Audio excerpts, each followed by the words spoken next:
Good morning बच्चों। आज का हमारा टॉपिक होगा 12th chemistry, magnetic properties of solid. Last time हमने पढ़ा था कि सॉलिड जो सब्सटेंस है उनका इलेक्ट्रिकल प्रॉपर्टी कैसे क्या क्या शो करता है उसमें, सेमीकंडक्टर, कंडक्टर, इंसुलेटर। बाकी बाद में हमने देखा कि सेमीकंडक्टर की कंडक्टिविटी को कैसे इंक्रीज किया जा सकता है, एंटाइक पी टाइप सेमीकंडक्टर हमने देखा। तो आज के लिए हमारा जो टॉपिक है, इस यूनिट का लास्ट टॉपिक है मैग्नेटिक प्रॉपर्टी ऑफ सॉलिड। किसके कारण अराइज होता है आज हम ये देखेंगे, और कुछ बेसिक टर्म है। डायमैग्नेटिक सब्सटेंस क्या होता है, पैरामैग्नेटिक सब्सटेंस क्या होता है, फेरोमैग्नेटिक सब्सटेंस क्या होता है, एंटी फेरोमैग्नेटिक सब्सटेंस क्या होता है, और फेरीमैग्नेटिक सब्सटेंस क्या होता है, ये हम देखेंगे। तो शुरुआत करते हैं मैग्नेटिक प्रॉपर्टी ऑफ सॉलिड। किसी भी सब्सटेंस की मैग्नेटिक प्रॉपर्टी इसकी वजह से अराइज होता है। सबसे पहले हमें यह पता होना चाहिए किसी भी सब्सटेंस का मैग्नेटिक प्रॉपर्टी, और किसी भी सब्सटेंस का जो मैग्नेटिक प्रॉपर्टी है वो मेनली हम शो करते हैं in terms of magnetic movement. In terms of magnetic movement, magnetic movement के टर्म्स में हम उसको शो करते हैं। और किसी भी सब्सटेंस का मैग्नेटिक प्रॉपर्टी जनरली किसकी वजह से आता है, सब्सटेंस से इलेक्ट्रॉन्स तो होंगे। So magnetic movement arise due to, और magnetic property of that substance arise due to orbital motion and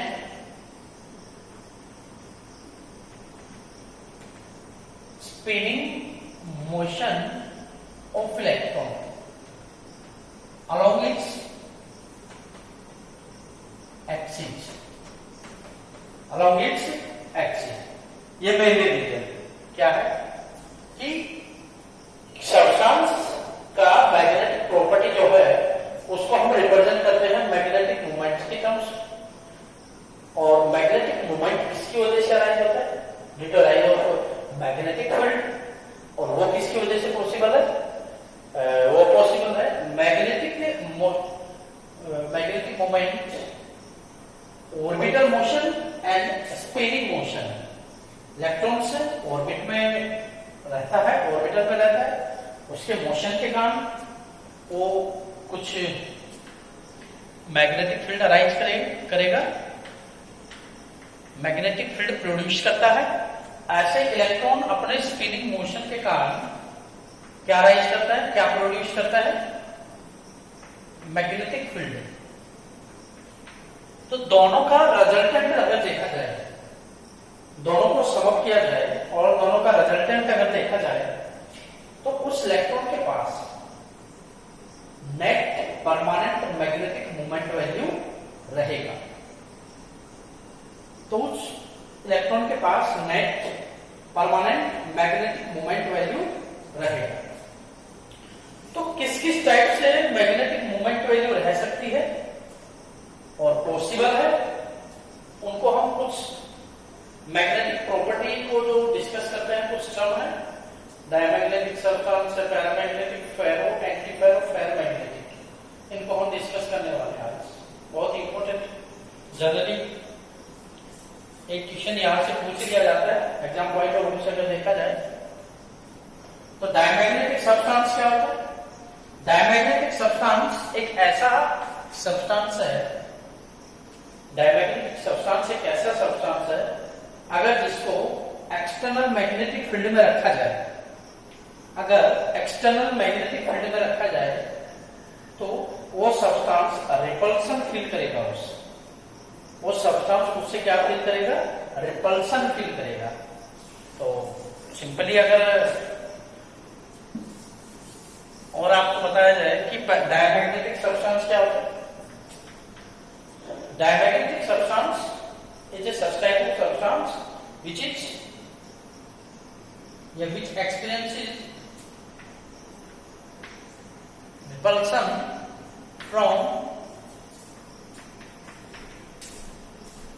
external magnetic field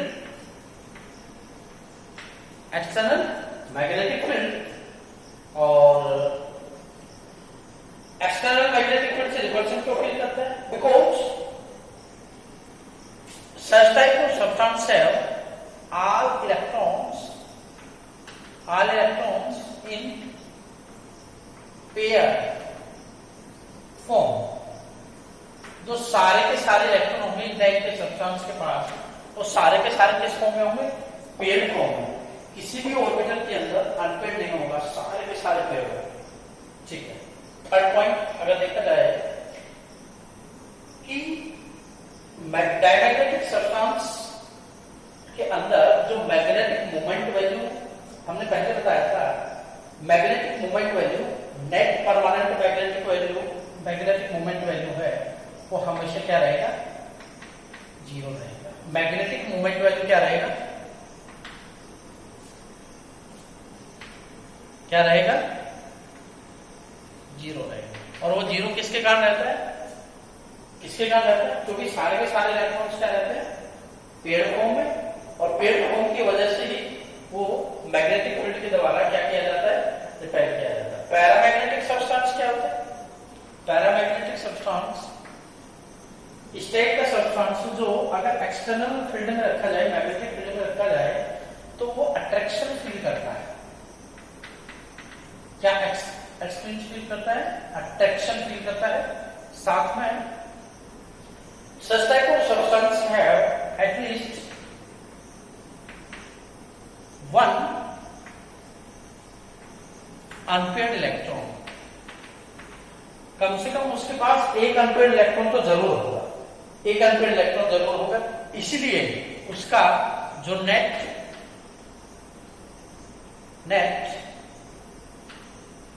magnetic moment value है नॉट इक्वल टू 0। इसलिए उसका net permanent magnetic moment value है वो 0 की equal नहीं होगा, कुछ ना कुछ मैथमेटिकल वैल्यू जरूर रहेगी। और मैग्नेटिक मोमेंट का जो यूनिट होता है वो Bm होता है, बोर मैग्नेट्रॉन होता है, Bm बोर मैग्नेट्रॉन। एग्जांपल की अगर बात की जाए डायमैग्नेटिक, आपने 11th क्लास के अंदर इलेक्ट्रॉनिक कॉन्फ़िगरेशन करना सीखा होगा। और याद कीजिए, जैसे जिंक है आपके पास, कैसे जिंक है, जिंक का एटॉमिक नंबर कितना होता है? 30। इलेक्ट्रॉनिक कॉन्फ़िगरेशन कीजिए, क्या होगा? 1s2 2s2 2p6 3s2, आगे बोलो 3p6 4s2 एंड 3d10। तो हमें तो आउटर मोस्ट से काम, आउटर मोस्ट चाहिए है 3dn 4s2, सारे के सारे कैसे पेयर, कोई भी पेयर नहीं, तो पक्का है ये वाला जिंक किस में चला जाएगा? आपका डायमैग्नेटिक में। अच्छा, अगर आपसे बोला जाए पैरामैग्नेटिक का एग्जांपल होती है, पैरामैग्नेटिक का मतलब क्या है? कम से कम उसके पास क्या होगा? एक तो पे इलेक्ट्रॉन होगा ही, एक तो पे इलेक्ट्रॉन होगा ही ना। तो अनपे इलेक्ट्रॉन है, ऐसा एग्जांपल सोचिए, याद करके देखो, स्टेडियम का करके देखो। इलेक्ट्रॉनिक कॉन्फ़िगरेशन 21 में 1s2 2s2 2p6 3s2 3p6 4s2 3d1। Outer most electronic configuration देखिए 3d1, एक इलेक्ट्रॉन डी में, आपका है कैसा रहेगा? अनपेयर्ड रहेगा। ठीक है। आयरन का देख लो, ऊपर का देख लो, इनका आप देखिए, कॉपर टू पॉजिटिव का देख लो, तो ये सारे के सारे किसमें चले जाएंगे? आपके पैरामैग्नेटिक सब्सटेंस में चले जाएंगे। फेरोमैग्नेटिक सब्सटेंस क्या होता है? फेरोमैग्नेटिक सब्सटेंस ऐसा केमिकल सब्सटेंस होता है, ऐसा केमिकल सब्सटेंस है जिसके पास, जिसको अगर एक्सटर्नल फील्ड में रखा जाए, एक्सटर्नल मैग्नेटिक फील्ड में रखा जाए, तो ये जो फेरोमैग्नेटिक सब्सटेंस ये स्ट्रांगली अट्रैक्ट किया जाएगा।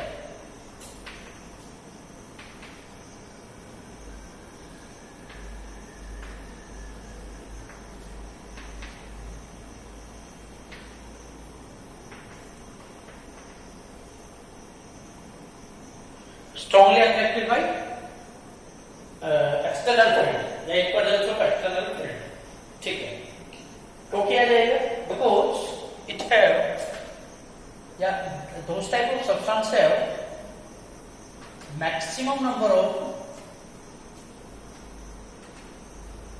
unpaired electron, maximum number of क्या होगा, unpaired electron.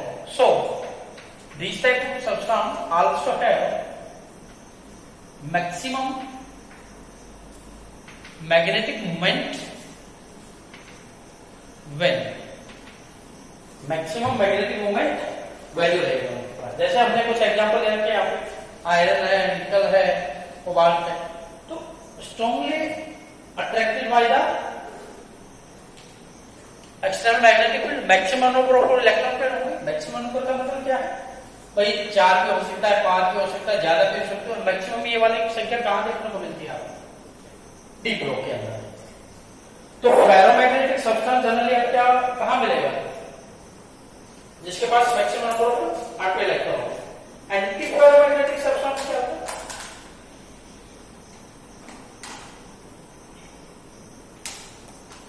Anti ferromagnetic substance.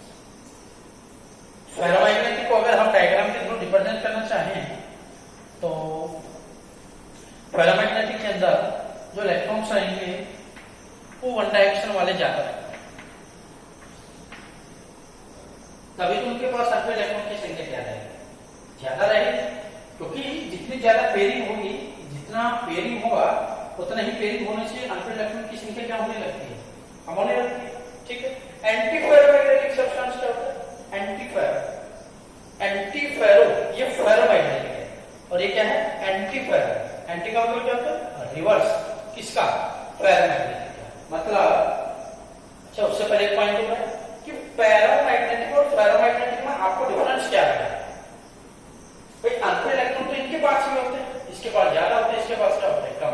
तो मतलब ये हुआ ferromagnetic substance just similar to the paramagnetic substance but slightly difference in the magnetic moment. कि फेरोमैग्नेटिक सब्सटेंस के अंदर जो मैग्नेटिक मोमेंट वैल्यू है वो हमेशा क्या रहेगी, ज्यादा रहेगी, और पैरामैग्नेटिक के अंदर क्या रहेगी, एक है तो उसकी वैल्यू कम होगी। एंटी फेरोमैग्नेटिक क्या है, ऐसा सब्सटेंस जिसके पास हम अज्यूम करें या जिसके पास माना जाए क्या कि the substance which appear to show paramagnetism, which appear to show paramagnetic or ferromagnetic nature, or which expect what ठीक रहेगा कि हम ऐसा एक्सपेक्ट करते हैं कि जो एंटी फेरोमैग्नेटिक सब्सटेंस है वो पैरामैग्नेटिज्म और फेरोमैग्नेटिज्म शो करेगा, लेकिन but in this case electrons are aligning themselves in such a way that they reach no unpaired electron. That means all electrons pair,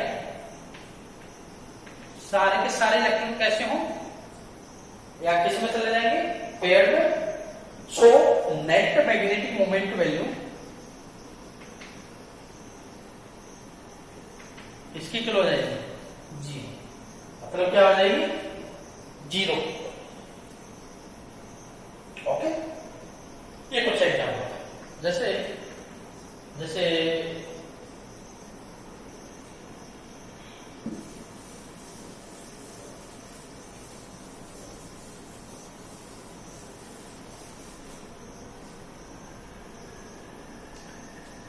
substance है, तो उसमें कुछ लग तो ऐसा रहा है कि पैरामैग्नेटिक सब्सटेंस हो या पैरामैग्नेटिज्म शो करता है, मतलब अनपेयर्ड इलेक्ट्रॉन्स उसके पास है तो मैग्नेटिक मोमेंट वैल्यू भी होगा। लेकिन इलेक्ट्रॉन्स खुद को ऐसे अरेंज करते हैं कि, कैसे अरेंज करते हैं कि they undergo all pairing like this। इस सिचुएशन में आप बताइए अनपेयर्ड इलेक्ट्रॉन की संख्या कितनी रहेगी, बताइए। 1 2 3 अपवार्ड्स, 1 2 3 डाउनवर्ड्स, मतलब जितने अपवार्ड्स उतने डाउनवर्ड्स, मतलब क्या सारे के सारे किसमें पेयरिंग में है। पेयरिंग है तो इसका मतलब मैग्नेटिक मोमेंट वैल्यू क्या रहेगा, उसका 0 रहेगा, ठीक है। अच्छा, लास्ट आता है एरिमैग्नेटिक सब्सटेंस, सिमिलर है, similar to the amplifier. This substance which expect to show paramagnetic or ferromagnetic nature, the substance which expect to show paramagnetism or ferromagnetism, but in this case electrons are align themselves in such a way that there is less number of, that there is minimum number of unpaired electrons, कि वहां पे वैसे तो हम expect करते हैं कि unpaired electron की संख्या ज्यादा हो, लेकिन वो इलेक्ट्रॉन्स खुद को ऐसे अरेंज करते हैं, इसी सिचुएशन में अरेंज करते हैं कि उनके पास अनपेयर्ड इलेक्ट्रॉन की संख्या क्या रह जाती है, minimum. So less magnetic moment value, और मैग्नेटिक मोमेंट ये है, फॉर्मूला क्या होता है इसका, न्यू क्या आ जाएगा बोलो, under the root n into n plus 2 bn, क्या आ जाएगा bn, ठीक है। एग्जाम्पल के तौर पे अगर समझा जाए कि अनपेयर्ड इलेक्ट्रॉन्स की संख्या वैसे तो उसके पास ज्यादा है, लेकिन वो खुद को ऐसे अरेंज करते हैं कि उनके पास अनपेयर्ड इलेक्ट्रॉन की संख्या क्या रह जाती है, कम। जैसे इसमें देखिए 1 2 3 1 2 3 तो शुरुआत में तो पास थे, लेकिन इलेक्ट्रॉन्स ने खुद को ऐसे अरेंज किया कि ओवरऑल अनपेयर्ड इलेक्ट्रॉन की संख्या कितनी रहेगी, 1 रहेगी, तो उसका magnetic minimum number of unpaired electron, so less magnetic moment value. Example के तौर पे बात किया जाए तो Fe3O4 आयरन ऑक्साइड है, तो और फेराइट्स, फेराइट्स क्या होता है, फेराइट्स क्या है, फेराइट्स के अंदर दो टाइप के आपको मेटल देखने को मिलेंगे, एक तो आयरन होगा आपका, और क्या होगा आपका मैग्नीज हो सकता है प्लस 2 ऑक्सीडेशन स्टेट में, कॉपर हो सकता है प्लस 2 ऑक्सीडेशन स्टेट में, और क्या हो सकता है जिंक हो सकता है प्लस 2 ऑक्सीडेशन स्टेट में। तो ये आपका टॉपिक था magnetic property of the solid. और थैंक यू।